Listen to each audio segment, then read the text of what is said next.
Okay, gang, here's what's going to be cooking for dinner today. We're going to be making some cauliflower stir-fried rice. So what we got going on, there's the cauliflower rice already done up. I've chopped up some onions, some carrots, some celery, some broccoli. We've got a can of mushrooms we're going to add, a couple of eggs we're going to scramble up, and we're going to use a little coconut oil, and then we're going to season it with sesame oil and liquid aminos instead of soy sauce. So we're gonna get started by scrambling the eggs first, and I'll show you what that looks like after it's done, because pretty much everybody knows how to scramble eggs. Stay tuned.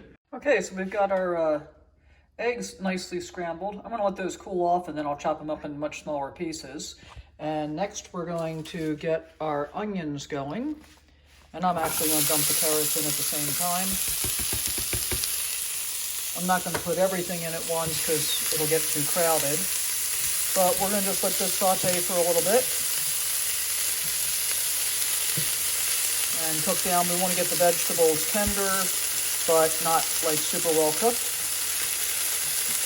We do want the onions to get kind of translucent though, as you can see, quite a few onions.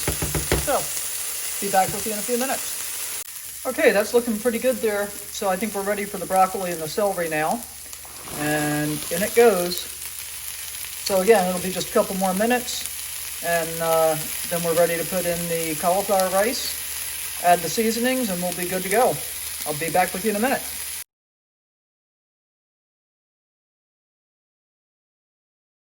And here we are, guys, the finished product. I just sprinkled my shrimp on top after I cooked them. Normally I'd mix them in, but I thought this would be pretty as well. And although I'm not showing you the taste, I've already had a taste test, and it's pretty freaking awesome. So one of the things to remember is this is such a versatile dish. You can use any combination of vegetables that you want, whatever you happen to have in the refrigerator. Super easy to do, super quick, and really good for you.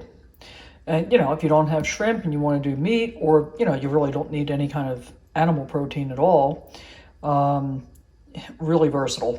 Check it out. Hope you enjoyed it. If you do, give me a thumbs up. Hit the subscribe button and that notification bell so you get notified every time we're doing a new video like this.